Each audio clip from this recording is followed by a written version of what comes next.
Welcome to Brain Chat with the Nerdy Neurologist. I'm Dr. Mitzi Joy Williams, and I'm your board-certified neurologist and MS specialist.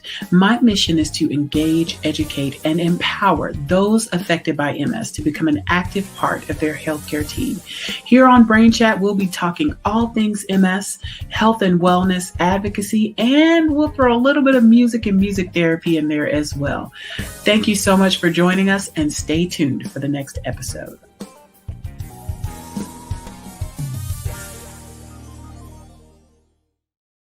All right, welcome to Brain Chat. Happy Monday, friends. It's Dr. Mitzi, your board-certified neurologist and MS specialist, and my mission is to engage, educate, and empower those affected by MS to become an active part of their healthcare team.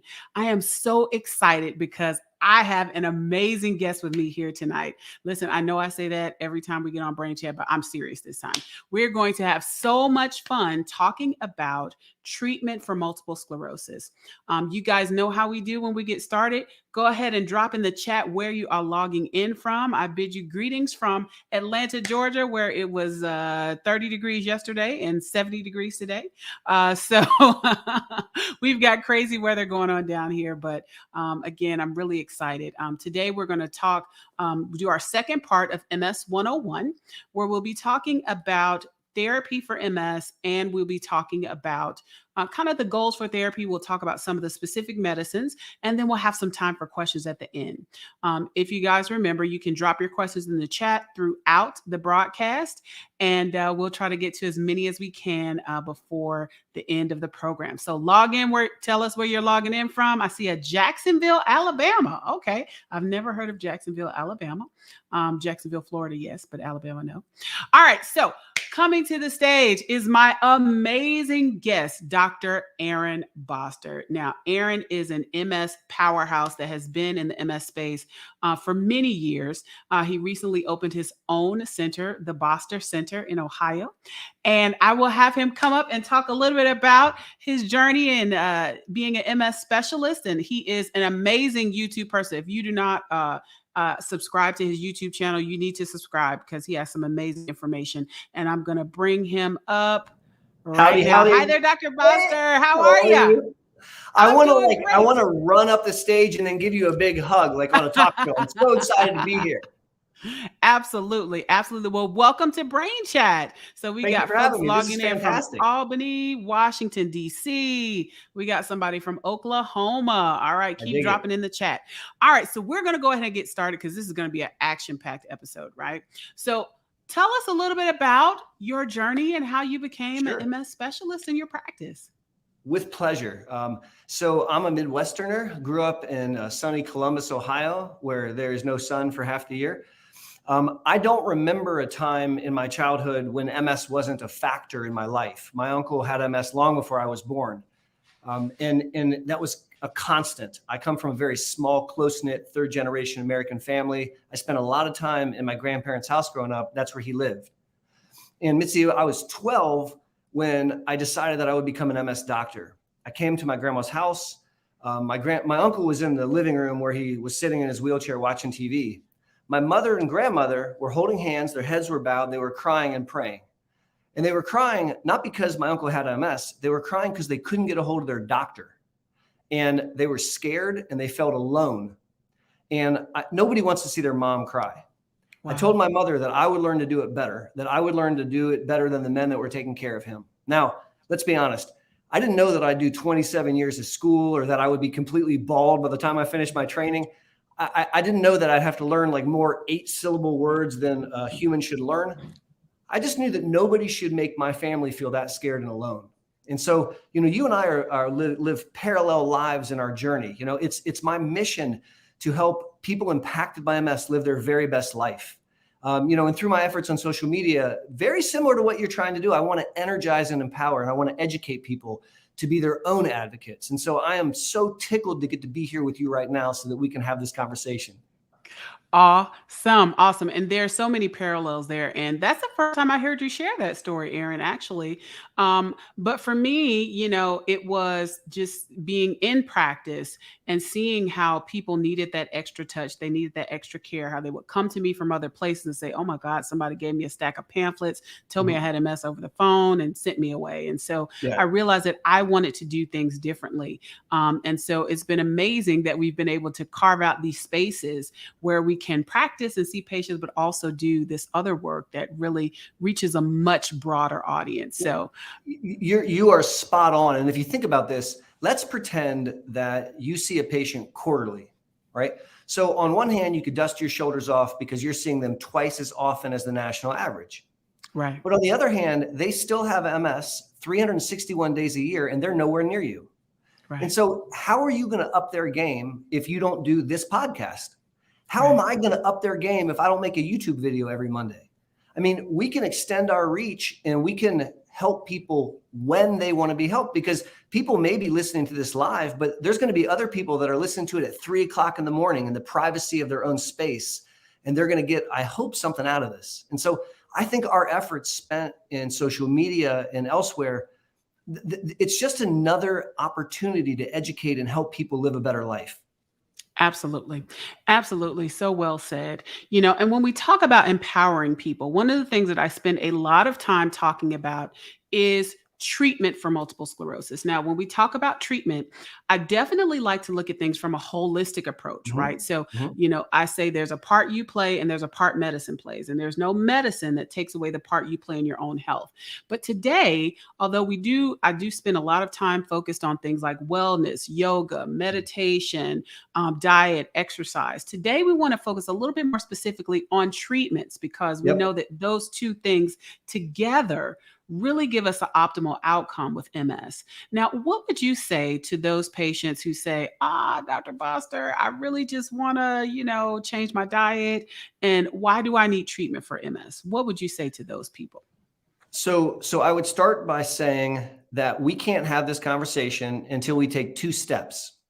Step number 1 has nothing to do with what you want to do or not want to do. Step number 1 is to write down on a piece of paper 3 to 5 long-term life goals.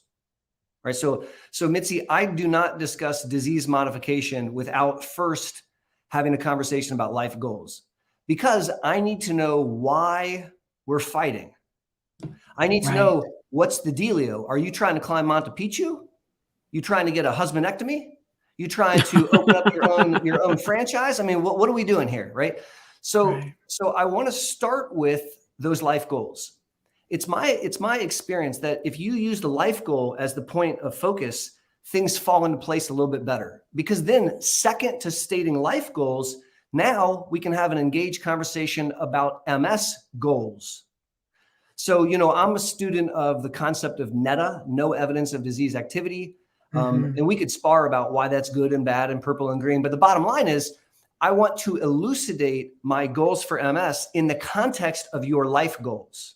Right. Now, when we do that, it becomes less about I refuse to take a shot or I will not take an infusion, and more about I want to climb Monte Picchu. How do I get there? And that's where your holistic approach, I have a saying, I want you to be 5 for 5 in your fight against MS. One of those 5 is taking a DMT. And I'll tell them, if you want to live your very best life, I'm not going to leave anything on the table. I am going to bring to bear everything I learned about, which includes diet, and it includes nutrition, it includes exercise, it includes mindfulness, and it includes allopathic medicine, which changes your immune response to stop attacking your brain, the holiest of holies, the supercomputer. Right. So if someone doesn't want to take a DMT, I don't yell at them. I don't fire them, not at all. On the contrary, I say, look, it's your brain, it's your body. And if you don't want to do something, nobody's going to hold you down and make you do it. But I am allowed to talk to you about it. One thing that I always want to bring up when that happens is, okay, right now, I have no desire to talk to the 30-year-old you. You can go home. I want you to channel the 50-year-old you. I need you in 20 years, girl. Sit with me, because that 20 years from now, she has debt. She has a child that wants to go to college. She has a desire to retire. She has dependents. And that's the person that I need at the table, because if she is neurologically disabled, I might not be able to get her out of it. You have to do something now to help her in 20 years. And I bet you dollars to donuts that if she was here right now, she would use very cross language with you, telling you to giddy up because she wants to live a very, very enriched life. And I'm allowed to have that kind of conversation.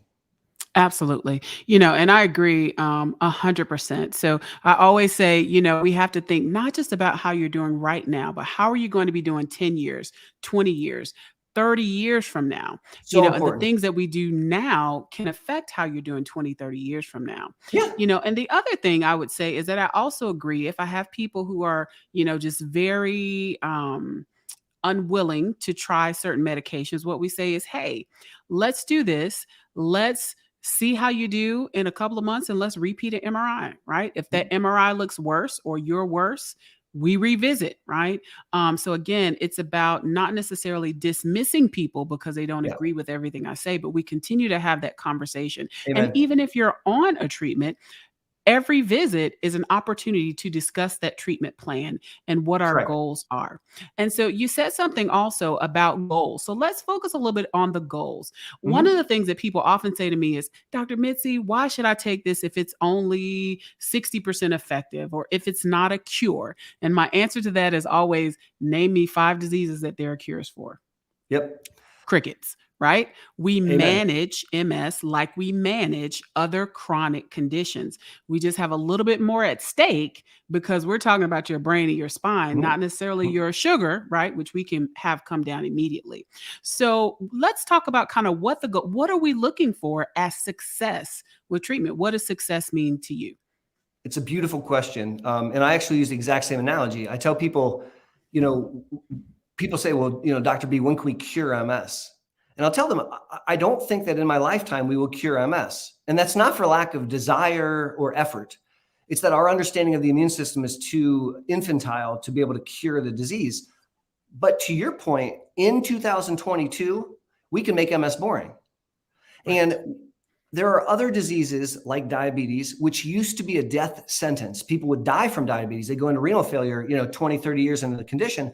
Nowadays, you don't even know your girlfriend has diabetes unless you happen to eat chocolate cake with her. And she gets out a little pen and you say, sweetheart, what are you doing? Oh, I'm giving myself my insulin. And if we play our cards right in 2022, we can make MS boring. And so that's actually one of my major goals. I tell people, I want you to have excitement in the bedroom and in the boardroom and on the playing field. I want you to be super bored talking to Dr. Boster. If we're showing each other pictures of vacations and children and pets, we're winning, because we're not talking about losing the litmus test of life and pulling away from life and loss of function. So let's get into some goals. So first of all, we've talked about having some life goals set, and I revisit those life goals all the time. If you tell me you don't want to do PT, I ask you how you're going to climb Monte Picchu if you don't do physical therapy. So I'll throw it up in your face. I am proud. And then as far as goals, I like to start with NEDA, and I would like to explain why. So the concept, no evidence of disease activity, is simply to say that during the time of observation, the target, like the goal, is no attacks. The goal is no new spots on MRI. The goal is that your exam stays the same and that your brain shrinks at a normal rate. Now, that is not the end all be all of MS, but it's tangible. So if you have an attack, you don't need to go to doctor school to figure it out. It's very clear. And if there's a new spot, that's binary. There either is or there isn't. So my point here is, let's start with a demand of no evidence of disease activity, and then we can go beyond that. I like it because we can tell if we fail or not. And before somebody says, to your point, well, wait a second, Dr. B, if you can't do that all the time, who cares? Well, it's like that sign in my father's factory. He had this giant factory sign that said, days since last accident. And every day there was no accident, they would flip the sign. So it'd be like 1 day, 2 days, 100 days, you get a pizza party and woo. And then they have an accident. Well, they didn't, fire all the employees and shut the factory down. They did a root cause analysis. They moved machine A away from machine B and they re-upped, and they started this back at zero. I remember that Harvard paper that came out many years ago. that looked at NETA for 2 years, predicted disease stability 7 years later. Mm-hmm. And so for me, I think that's a target that I speak to and treat to. It's not the end all be all, but I really think, particularly for a new family that's getting used to the concept of the disease, that's a tangible thing that you can hold on to. How do you typically frame it when you're setting up goals with your family you're working with? Yeah, so very similar to you. So I say my goal is social visits, right? Meaning when you come to see me, Yes. we talk for a few minutes about your MS and we talk about your vacation. So my goal is social visits, right? I definitely want your MS to be boring, as you would say. And when we talk about no evidence of disease activity, those are also the goals. And I try to explain that to people. You know, the things that we look for in real life are the things that we look for in our research studies, right? When we look at our research studies to determine if a medication is effective, we look to see, are there any more MRI lesions, right? Those white spots that we see in the brain and in the spine.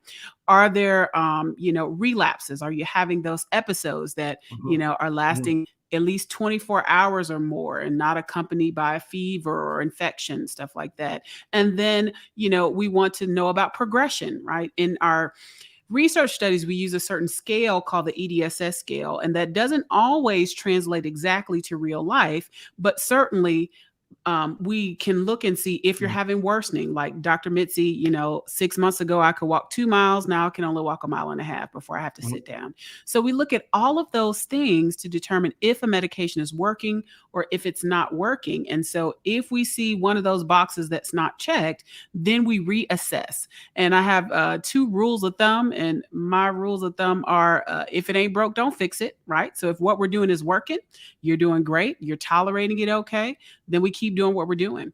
And my other rule of thumb is the plan is not written in stone. So that means if we get to a point where you're saying, Dr. Mitzi, we're looking at that MRI and it looks different, or Dr. Mitzi, I had a relapse, or I feel like I'm getting worse, or if you say, listen, I know I try to take this medicine, but it's making me so sick and I can't, or either I can't remember to take it. There are enough medications where we can find something that will treat the MS that you can also tolerate, right? So we don't want to say, so back in the day when we only had a couple of options, we had to be cheerleaders. You got to suck it up, honey. We're going to have to give you some Tylenol. But you can do it.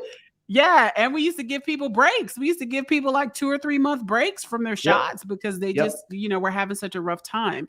But now treatment has changed. And so we have a lot more options that are tolerable that you can take that will also manage your MS. So it's about finding that right recipe or that right combination for you and your MS. Spot on. Absolutely. So now let's talk a little bit more specifically about medications. Let's talk about some of these categories. Now, whenever I frame conversations about medications, I always like to give a little history lesson. I say, MS is a disease we've known about since the 1800s, right? 1868. We did not have any FDA approved medications for MS until 1993. So we have over 100 years to see how people do without treatment, because there was really not very much we can do except for give people chemo if they were really, really bad. And we also had lots of steroids. So we know that steroids don't treat the MS, but we've come a long way. And from 1993 to now, we have over 20 different therapies. Like there's been an explosion in the way that we treat MS. Like it looks so much different than even when I started fellowship and when I started practicing, So there are specific categories. So let's talk about the specific categories. So there are our injection therapies, there are our oral therapies, and then we have our infusion therapies. So let's start with the injection therapies, and primarily I'm talking about the platform therapy. So the ones that first became available, interferons and gluteramyl acetate. So tell us a little bit about those. With pleasure. So they were, as it turns out, the first medicines that became FDA approved. And so the first medicine, interferon beta-1b, codename for beta-seron, came out in 93. As just a historical sidebar, they didn't make enough drug. And so there was a lottery, and my family didn't win the lottery. So we were not lucky enough to receive beta-seron back then. But that was how it was first given out. And that's actually called a high frequency or a high interferon. Other high dose interferons would be like like Rebif, so interferon beta 1A, which is taken 3 times a week. And then there's some considered like low dose interferon. So the most classic one that's been around since 95 is Avenex, which is a harpoon in the muscle. And then there's a new version of it called Plegridy, Right. Which came out. And the interferon medicines in 2022, with all the different medicines you talked about, are considered to be mildly effective. They're considered, if we say high, medium, and low, it would be in the low category. Now, that doesn't mean they're bad medicines or they don't work. But when you look at their efficacy compared to other medicines, they're not winning any big awards. They are very well known. And I have patients that say, look, doc, I want to be on the thing that has the longest safety history. Interferons are safe during pregnancy. Interferons have been around for a long time. And there are still doctors that use them. I'll be very transparent and say that I do not use them in my clinical practice at all, because I really play a strong desire to use the most effective drug that the patient's comfortable with. And so I just don't find a lot of utilization of interferons in my practice. Also within the first line shots, we have a drug called glatiramer acetate, codename for Copaxone. I grew up using Copaxone in my training. My mentor was a big Copaxone guy. And glatiramer is different than the interferons. It came out in 97. It works slightly differently, kind of tricking the peripheral immune system into not caring so much about attacking the brain. And it has similar low efficacy to interferons. Now, growing up, I used a lot of glatiramer in situations where the patient had other medical problems. So MS and HIV, MS and pregnancy, MS and cancer. Glatiramer was the go-to drug because it really doesn't interact with anything. Right. I'll make the same comment that I made earlier. When I came out of fellowship, I used a lot of glatiramer because I was taught to. And nowadays, it's not a medicine that I use in my practice simply because I'm reaching for more efficacious therapies. But it's still a drug that you'll see on the market and still used successfully by many, many patients. Absolutely. And so I would say my experiences were pretty similar. I am a bit more of a high efficacy early adopter, and we can get into that before the end of the podcast. But, the other side to that is that particularly with either interferons or glatiramer, we don't have what we call biomarkers to tell us who's going to respond well to this drug or that drug. And there are some people who can get on these medications however they get on them. Maybe they see someone else and they just do great. So I've had people that have done great for 20 years, so I may not prescribe it, as a new therapy in most cases. But if I have somebody that's on it, they've been on it for 10, 15 years and they're doing good, I don't mess with the mojo, so there's some people who are what we call kind of super responders. I should caveat and say me too. If you're a super responder and I can't find any fault, I'm going to leave it alone. I agree with you. And there are people like that. I lament that, that show Star Trek, the old TV show, Dr. Bones McCoy had like a tricorder and he'd go, and then he'd scan them and say, damn it, Jim, they have MS, and then he could tell them exactly what to take. I want that tricorder. That would make your and my life so much more straightforward. But alas, we don't have it. Darn it. And so again, the difficulty is that there's no way for us to predict that on the front end, so again, if you're doing good, we don't mess with the mojo. Some people are what we call super responders and they just do very well, meaning their bodies just work well with that compound to keep their MS under control. So those are kind of what we call our platform therapies. Now, let's get into our oral therapy. So now before 2010, we had no pills for MS. And so the first class of oral therapies was the S1P modulators. And so that was a big deal because we thought our patients were going to have to take shots forever. October 2010, a pill once a day. Gilenya was the first drug to hit the market that was a pill. That was a big deal. And it's still a big deal. And there's now 4 medicines that are FDA approved that are in the Gilenya family. So if you think of Gilenya as like a soda, like a cola, there's 4 different flavors of cola. And they all work more similar than dissimilar. The second generation drugs are a little bit easier to get started, and they're a little bit easier to come off of. But you and I both cut our teeth on Gilenya. And the S1P1 receptor modulators, so this is like Gilenya, Zeposia, Ponvoy, Mayzent. They're remarkably good at relapses, They're really, really good at cleaning up contrast on the MRI. And they actually have very nice atrophy data. Where they're lacking maybe a little is in progression data. Mm-hmm.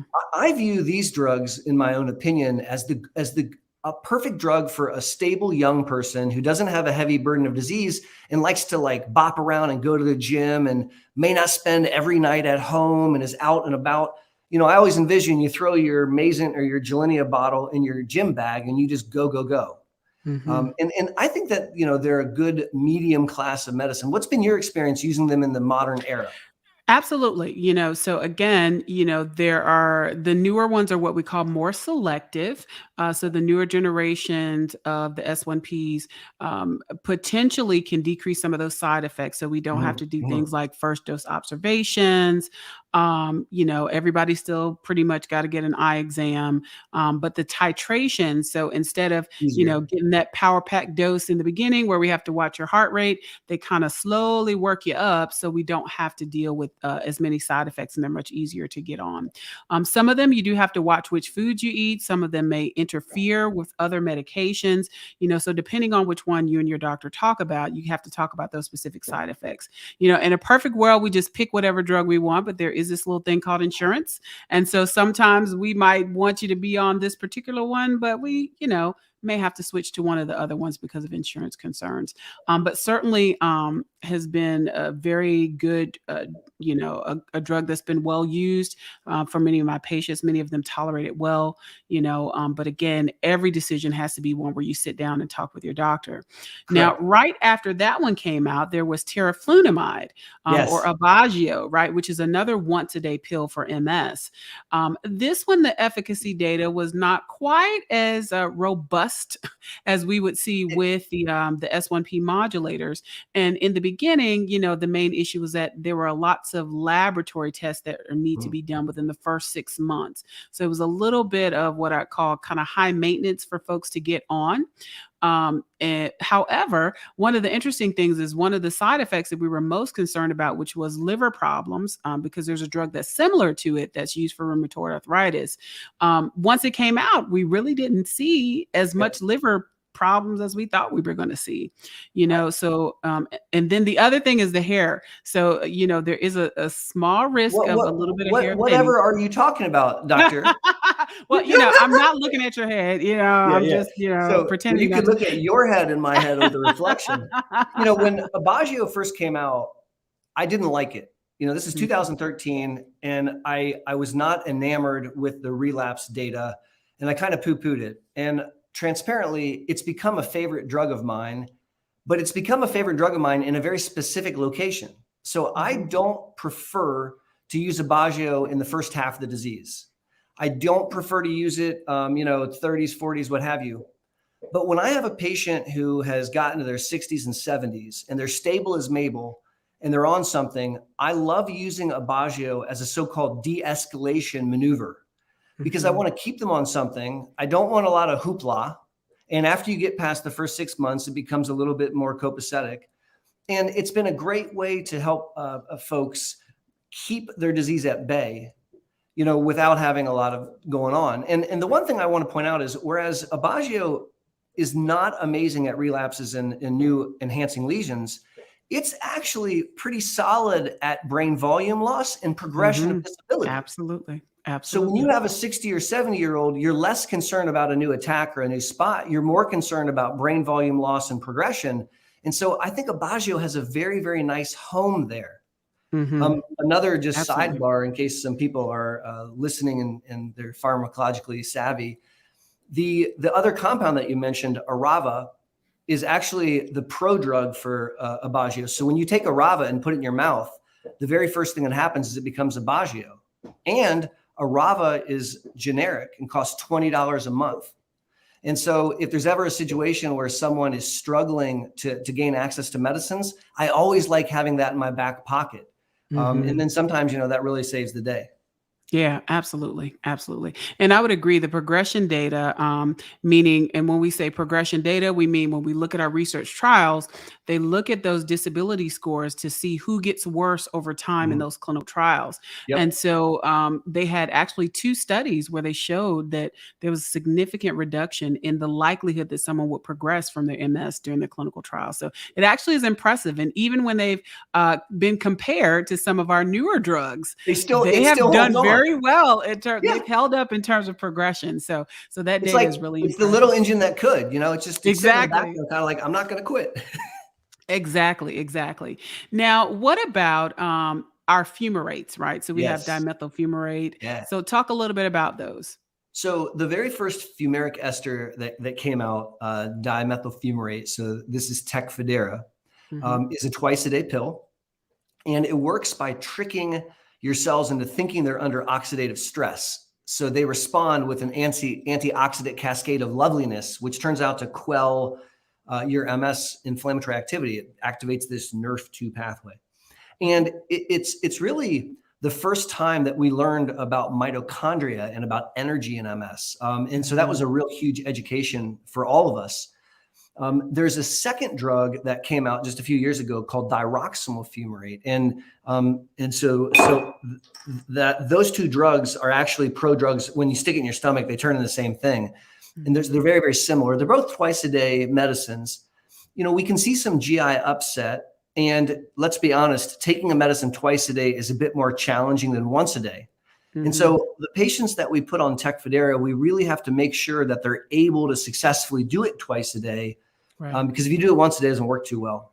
Again, Right. when it first came out in 2013, I was very, very excited about it. We were involved in the trials, and I had a lot of patients on it.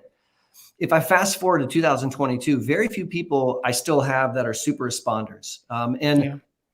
I think the way that, at least in my clinic, the way the drug played out post marketing, it wasn't as exciting as in the trials. I never had as good of success, and Hmm. that's just my experience. What's been your experience using Tecfidera? Yeah. Yeah, so very similar, right? So again, everybody responds to every drug differently. So I've got some folks that go on that do really well. I think the biggest issue has been compliance in some cases. So people have had difficulty getting that second pill in, especially if they're, the person that's very busy, has a very active lifestyle. And the main issue with the second pill is if they have stomach upset and they have to eat with it, Yeah. they may forget to eat that second meal, or dinner may be very late, or, Yes. they may go out and eat dinner and forget their pill. And so Yeah. that definitely was a drawback, especially for a lot of my young folks, and especially for many of my MS patients who were previously healthy and never had to Mhm. take medicine.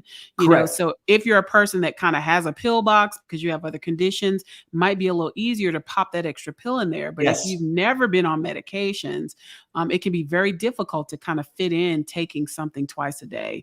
And again, Completely when it agree. first came out, there was a lot of excitement Hype. because we thought it was going to be very similar to one of our infusion drugs, and it didn't quite turn out that way. I think there's still definitely use for it, but certainly not in the capacity that we thought when it first came to market. Correct. So thinking about that, now let's move on to our infusion therapies, right? Back in the day, folks thought once you got an infusion, it was the end of the road, buddy. Yep. Once we put you And on that infusion, your MS was so bad, there was nothing else we could do. But that's not really the case. correct. Many of us in the field of MS have really switched our thinking to, use some of those higher efficacy or more effective drugs early because we really want to stop the disease in its tracks, right? I When want we to think bring about, I want to go bring a ahead. SWAT team to a knife fight. Right, And I want to put you on the single most effective drug that you're comfortable taking. right.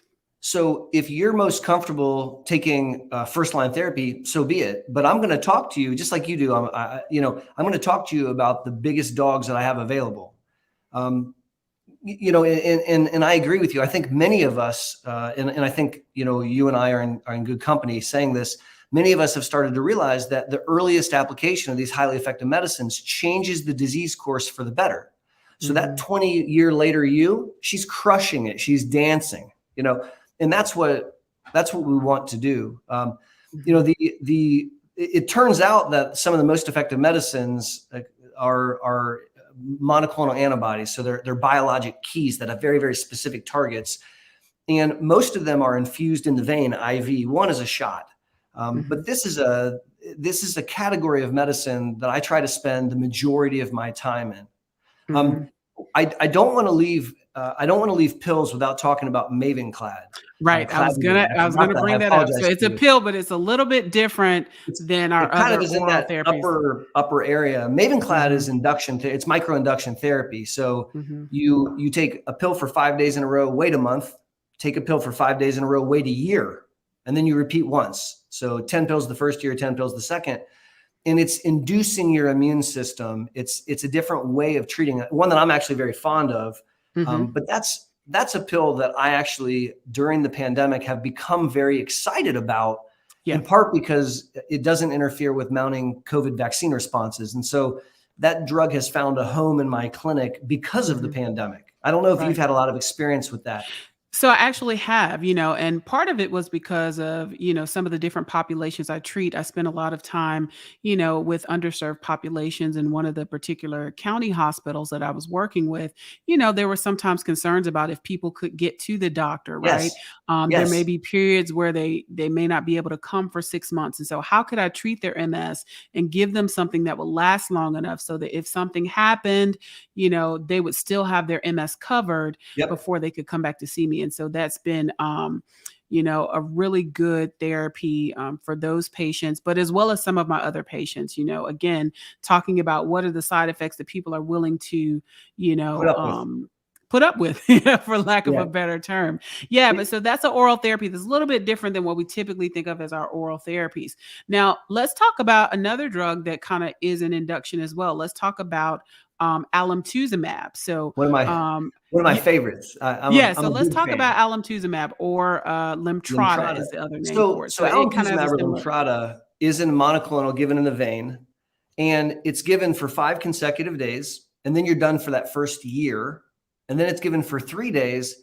Then you're done dosing the rest of that human's life unless they have new disease activity. And interestingly, if you go out 10 years, over half of people never get redosed. And the way it works is obviously very different than every drug we've talked about today, because it's not blocking a cell from getting into the brain. It's not retraining a cell. It's really rebooting the immune response. So the way I think about it is you kill all the adult B and T cells and you force the young guns to grow back well-behaved. Right. And so you kind of reset your immune response, and that way you can have this durable benefit without having to retreat someone. Now, Lemtrada, in my opinion, is both the single most effective drug I've ever used and the most complicated with the most side effects. And so when you talk about risk benefit, it's most patients are not inclined, in my experience, to take Lemtrada. It's a very specific kind of patient. Philosophically, it's someone who is willing to take upfront risk in exchange for the possibility of quiet. Right. And in my mind, people are either extremely on board with that, or they show you the hand. And they forget it. Exactly. And in my mind, nobody's in the middle. I don't know what your experience has been, but for me, it is hot or cold. Dichotomous. Yeah. So sometimes the eyes glaze over, and then other times it's like, yeah, I'm with it. They lean in, a lot of times. Do that. Yeah, a lot of times the eyes glaze over, So again, it's about talking to your doctor about what are the options and what makes sense for you. One of the places I've used it is sometimes for some of my young folks who are in an area where they're looking to plan their families in like 4 or 5 years, right? Yes. And so we could potentially get, an extended amount of time, a response from a medication, and then we don't have to worry about taking you off your medicine to get pregnant and, all of that stuff, so that could be a good place for it too. Absolutely. Now, we've whittled down our list to some of the drugs that you and I probably use the most. Yeah, exactly. There's a couple monoclonals that are not induction therapy. They're just really hard-hitting immunotherapy. So Tysabri, Ocrelizumab, and Kesimpta, in my mind, but we're going to end with a bang. Tysabri, you and I remember when it first came out in 2004, and we thought we were done. We had finished MS. We're all done. We're just going to put everyone on Tysabri. Exactly. And we've learned that there's this scary, rare side effect of a brain infection. But the bottom line is Tysabri has helped a lot of my patients, and it remains very relevant. Right. If you think about technology from '04, like a cell phone from '04, you'd have to go to a museum to find a 2004 Right. cell phone. Right. But the fact that Tysabri still crushes it on the daily, I think speaks volumes. It's Absolutely. particularly good in my mind at relapses and new enhancing lesions. And Mhm. if it has an Achilles heel, it's brain volume. Yeah. But I still think it's a superb medicine. I also think that Absolutely. it's one of those that work quickly. And I would love your opinion on this. I came up through the ranks in Detroit, Michigan, where our clinic was mostly African Americans, and my mentors felt that African Americans responded preferentially with Tysabri. Now, I don't Mhm. know what your experience has been. You have a very large African American population. I would love to know what you think. Yeah, I mean, so it's a great question. I can't say I have any data to back that up. There is a little bit of data from some of the studies that suggest that people at least do equally as well.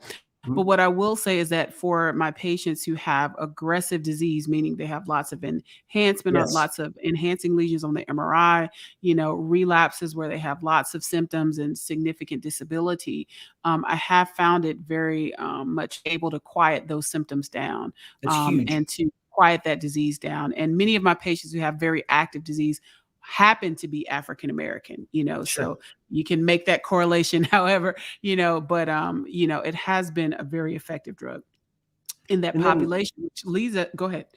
oh, I was going to say, and then there's another set of drugs Yeah, that which in leads us to last but not least, our B B cell cell therapies. depleters. Mhm. When I was in med school, I was taught MS did not cause pain. MS only involved white matter, not gray matter, and MS only involved T cells. And Mm-mm. all three of those things are insanely wrong. Wrong. I was also taught that it was only a disease of young white women. So Absolutely I wrong. won't tell you where I went to med school in case someone decides not to go there. Um, but it turns out that manipulating B cells, the humoral side of the adaptive immune system, is a stellar way of beating up on MS. Mhm. And you and I both used rituximab off label coming up through the ranks Absolutely. in our really aggressive cases. And so now we have on-label drugs approved by the American FDA. Ocrelizumab is one of my faves. Mhm. It's an infusion done in the vein twice a year. I was involved in some trials that helped us figure out we can give it quick. We can give it in 2.5 hours, Mhm. and it's probably my most preferred drug to start someone on, and one of my go-tos when I'm escalating. Yeah. I would add to the conversation a drug that's come out during the pandemic of all things, and that's Kesimpta, which is another B cell depleter in a shot that you give yourself. And Mhm. whereas I feel more comfortable with ocrelizumab just because I have more experience with it, for patients that don't want to travel, Mhm. that aren't able to access an infusion center and still want to be on a highly effective B cell depleter, Kesimpta has a very nice role in my clinic. Yeah. What's been your experience with those two medicines? Same, same. So we use a lot of B cell depleters because we know that they often work well and are very well tolerated in our patients. And so for those that can't travel, I have some patients that come from, several states away from me, and may not be able to come to me for infusions, etc. I found places to use both of those Mhm. compounds for those patients who have difficulty, getting around, but still need that effectiveness from that drug. You In know, my mind, the take home I hope from our last 20 minutes is not, oh, this drug's good, this drug's bad. I right, hope the take home is we can find something that you can tolerate. We can find something that will help slow your disease down. And if you work with us, we can help make sure that we can dial it in. And I failed 0 times in a patient that wants to be on a therapy, getting them on a therapy. right. And it's an intimate relationship, our relationship, as we try to figure this out, but we can if we work together. And it's so beautiful that in 2022, we have all kinds of different flavors and lotions and potions, and we can, better than ever before, find something that's going to be a good fit for you. Right. Absolutely. And I would say the same. The goal of this is to really just kind of explain some of the data, explain the different types of medications. One of the things that I do is when I first do that visit where we talk about medications, we talk about it in a broad sense. We narrow it down. We may narrow it down to one or two.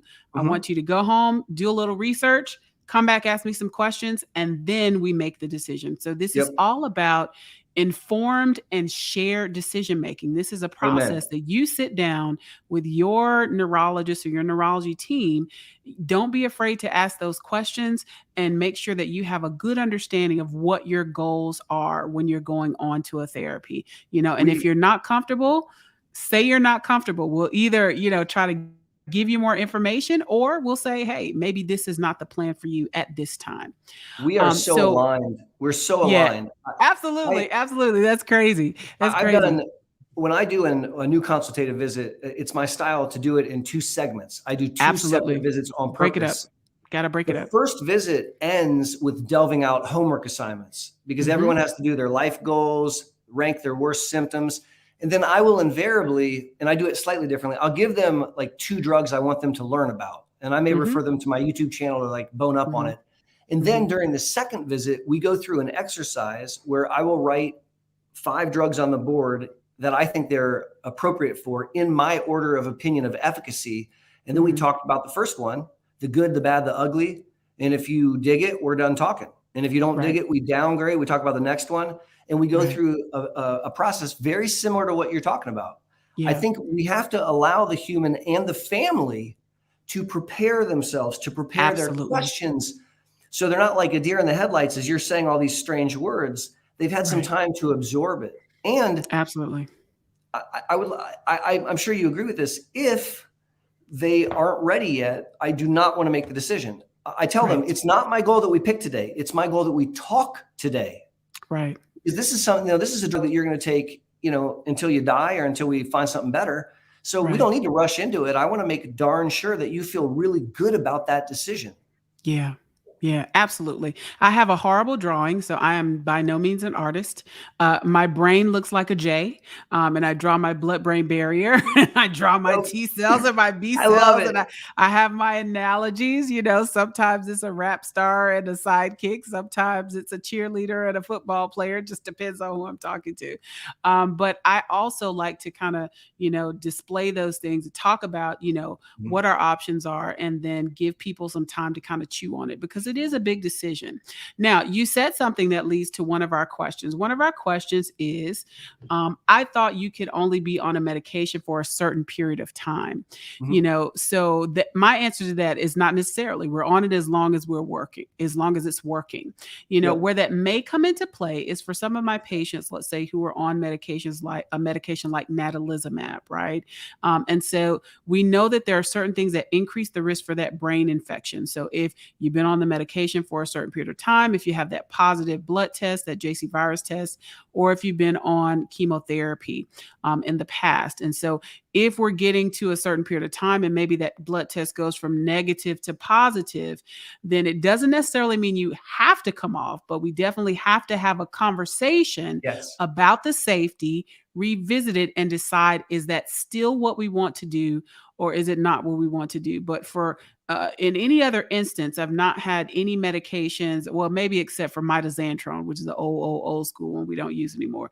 But for most of our other medications, there's not a time limit. So there's no Yep. time limit that says you can only take this for a year or 5 years. We take it until either it's not working or we're having some other problems with it, and then we move on to something else. Is that your experience? If that's how you? Spot on, spot on. And Yeah. I so appreciate how you discuss that because I think with good intentions, a lot of neurologists will just say, "Oh, well, you could only do it for 2 years, or you could only do it unless you're if you're positive, we have to stop." And the reality is, if you understand the data, that it's a discussion. Hmm. If someone converts to JC virus antibody positive, I don't stop their drug. I have a clinic visit and I show Right. them their statistical risk.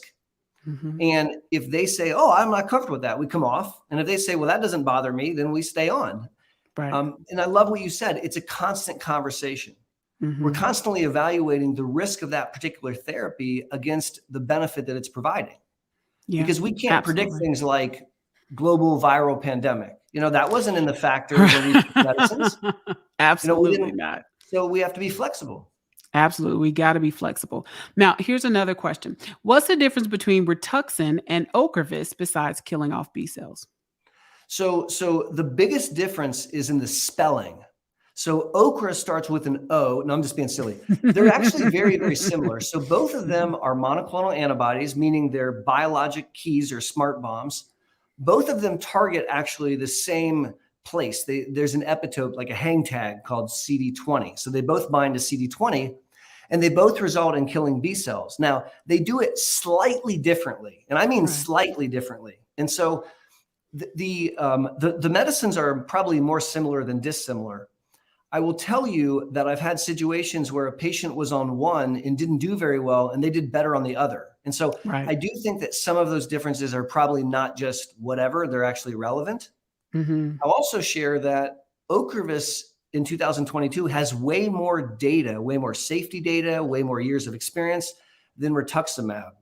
And so, if somebody tells me, hey, I can't get Ocrelizumab, but I can get Rituxan, is that okay? My answer is yes. But I do think that there's subtle differences. Yeah, and I think the biggest difference I've seen has primarily been with the infusion reactions.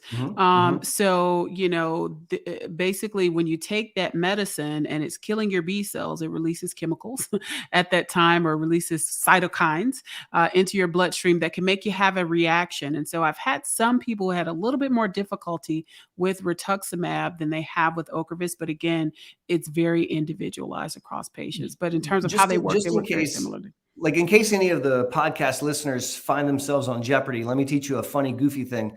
If you look at the word Rituximab, at the end of it, it's got an XI, and that tells you that the molecule is chimeric, that it's made up of mostly mouse protein, which is why you react funny to it. So any monoclonal with an XI is chimeric. If you look at natalizumab or Ocrelizumab, there's no XI, it's ZU, and ZU means it's humanized, which is why you tolerate it better. So by looking at the way the words are constructed, it tells you a little bit about the expectations for infusion reactions. Absolutely. Listen, okay, I'm writing that down for my next Jeopardy appearance. All right. And then we'll take one more question before we wrap it up. Let me just make sure. Okay, we'll take two more. One is, how often should you have MRI scans to check for disease progression and new lesions? So that's an excellent question. So generally, my practice is, if I have someone that starts on a new therapy, I usually check an MRI somewhere between 6 to 12 months after we start the new therapy. And that's for two reasons. Number one, we want to establish a new baseline on therapy.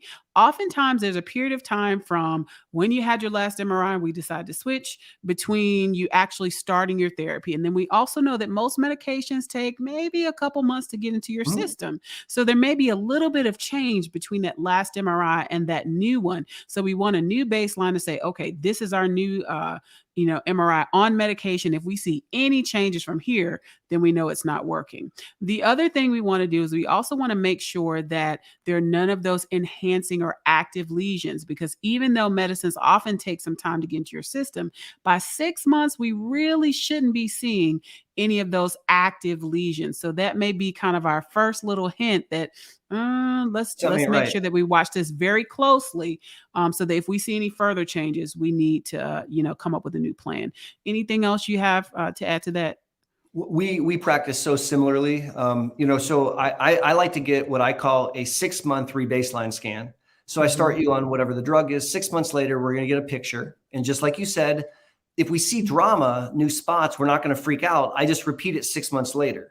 Right. So at some point, I'm going to get a stable scan. And at that point, I'm imaging the brain annually. Once a year, I'm going to get a brain scan.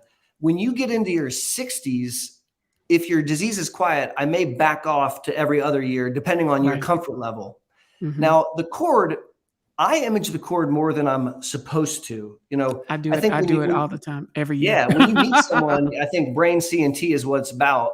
And then once every other year, I get a C-spine. In some patients, we need to get it annually because they have a lot of active C-spine lesions. But even though we're taught in school that you can't have a C-spine lesion without a symptom, in Ohio, you can. And so I like to get a picture just to make sure, because I don't want to miss anything on my watch, Exactly. All right. And then we've got one last question. someone who's on one of our oral therapies, and they're asking, what questions should I be asking my doctor about? And should I ask for a change in therapy? I'll throw that one to you. So if there are one of 5 conditions met, I'm going to discuss if the drug's okay, right? If you have an attack on the drug, I think you should discuss if you should stay on it. If you have a new lesion on your MRI, I think we should discuss the efficacy of your drug. If you have changes on your neuroexam is getting worse, I'm not okay with that. And that's going to make us discuss whether we should keep on keeping on.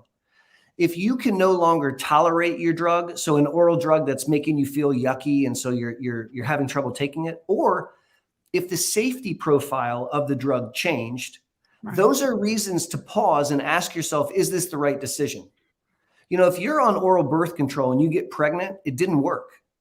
And so if you're taking a DMT and you have an attack, something ain't right.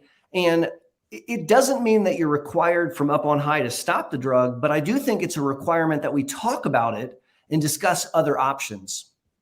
Absolutely. And I don't have anything to add to that, except, the other thing that I encourage people to do is just be honest about how you're doing. Yes. Right. When people have a relapse, my first question is, are you taking your medicine? And that's not in a judgmental way, right? That's one of the reasons that you may have a relapse or a new MRI, a new MRI lesion. And so it's important for us to partner and for you to be able to be honest with your team, so that if you're having difficulty taking it, or you just don't feel comfortable, or whatever the reason, we need to know that, because there's a big difference between you're having a relapse because you're not taking your medicine, or you're having a relapse because your medicine really isn't working, and there's so no that shame in that game. There's no shame in that, right? So, the thing that I would encourage people to do is to just be upfront and honest. If you're having trouble, if you're struggling, you are absolutely human. We just need to make sure that we know what's going on so that we can adjust that plan. All right. So this has been an amazing conversation, Dr. Boster. We've got to do this again. I would love it. Invite me back and I'll come back in a heartbeat. I am so excited by this podcast, and thank you so much for having me. This was a blast. Absolutely. And tell the people where to find you, because you've got so much information about that. Listen, we're about educating and empowering from every angle. So tell the people where to find you and where to find your YouTube channel. I hang out on the interwebs quite a bit. I have a YouTube channel. It's my name, Aaron Boster, MD. I make a YouTube video every Monday. So you can check me out there and leave a comment. I read all of them. I also am pretty active on Twitter and Facebook and on LinkedIn. It's all my name, so at Aaron Boster, MD. So if you see me, wave, say hello, howdy, hi, and I'll wave back. Absolutely. Absolutely. So make sure you check out Dr. Boster. He's got so much content out there. You're more dedicated than me. I only do this every other Monday. So every Monday I'd be looking crazy. So maybe I'll work my way up phenomenal. To it. And I'm so excited that we get to collaborate like this. So I will definitely come back, and I'll have you over on my YouTube channel very soon, I hope. Absolutely. Looking forward to it. Well, good night, everybody. Thank you guys so much for taking out your time. And we'll see you in 2 weeks for our next Brain Chat. All right. Have a great one, guys. Good night.